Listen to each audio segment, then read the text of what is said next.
நீங்கள் பணம் இருந்தால் உங்களிடத்தில் இந்த இன உணர்வும் மான உணர்வும் செத்திருக்கும். நீங்கள் பணம் இல்லாதனால தான் அளவுக்கு மீறி உங்களுக்கு இன உணர்வு மான உணர்வு இருக்குது. அதனால தான் என்னோட இருக்கிறீங்க. பணம் இருந்தால் இந்த திராவிட கூட்டத்தில் திருடர் கூட்டத்தில் நீங்களே எங்கேயாவது போய் இல்லையா, இல்லைன்னு ஏதாவது ஒரு சந்து பந்துக்கு போய் டிவிக்க போயிருப்பீங்க. ஏதாவது ஒன்று நடந்துருக்கும், ஏதாவது ஒன்று நடந்திருக்கும்.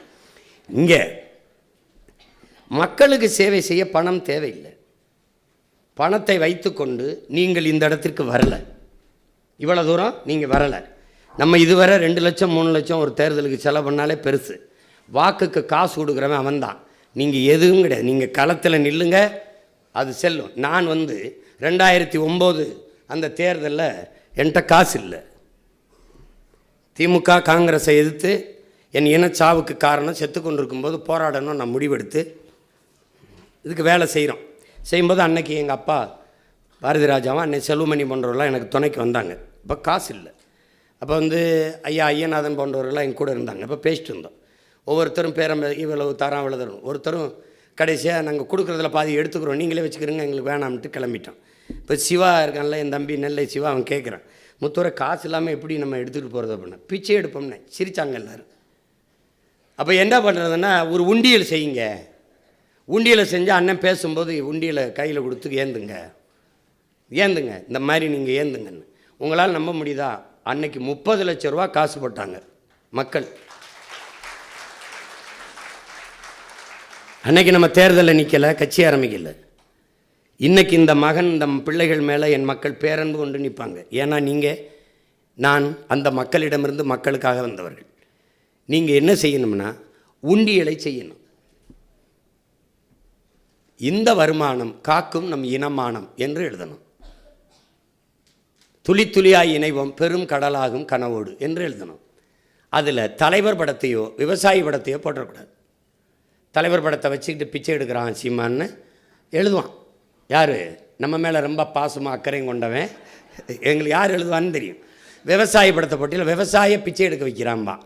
ஏற்கனவே பிச்சை எடுத்துட்டான், வேண்டாம். அண்ணன் படத்தை போடுங்க. அது நமக்கு நம்ம சொந்தங்கள்கிட்ட பிச்சை எடுப்பது நமக்கு பெருமைதான்.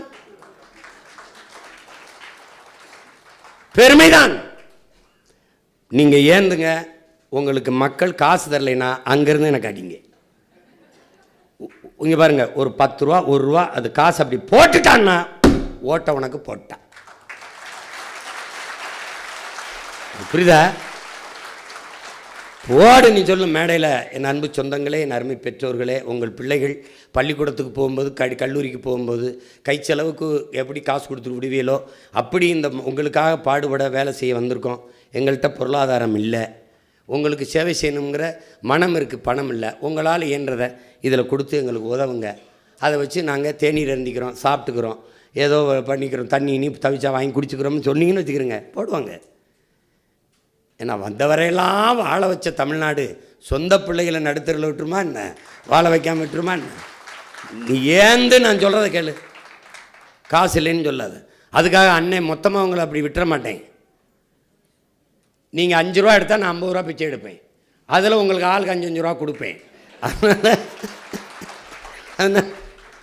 என்னடா அண்ணன் இப்படி இறக்கி விட்டுருவார், அப்படிலாம் விடுவேண்ணா என்ன? தைரியமாக இருங்க. பெண்களுக்கு சம வாய்ப்பு கொடுக்குறோம், சம வாய்ப்பு கொடு அப்படி சொல்லாது.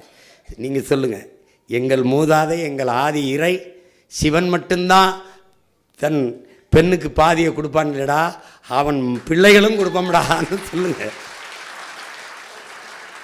சிவன் மகன் பிரபாகரன் கொடுத்தான், அவன் மகன் சீமான் கொடுப்பான். நான் கொடுக்கல, அவர்கள் எடுத்துக்கொள்கிறார்கள். அவர்கள் இடம் அவர்களுக்கானது. அது போய் கொடுக்குறோம் அப்படி முதல்ல சில இதுகளை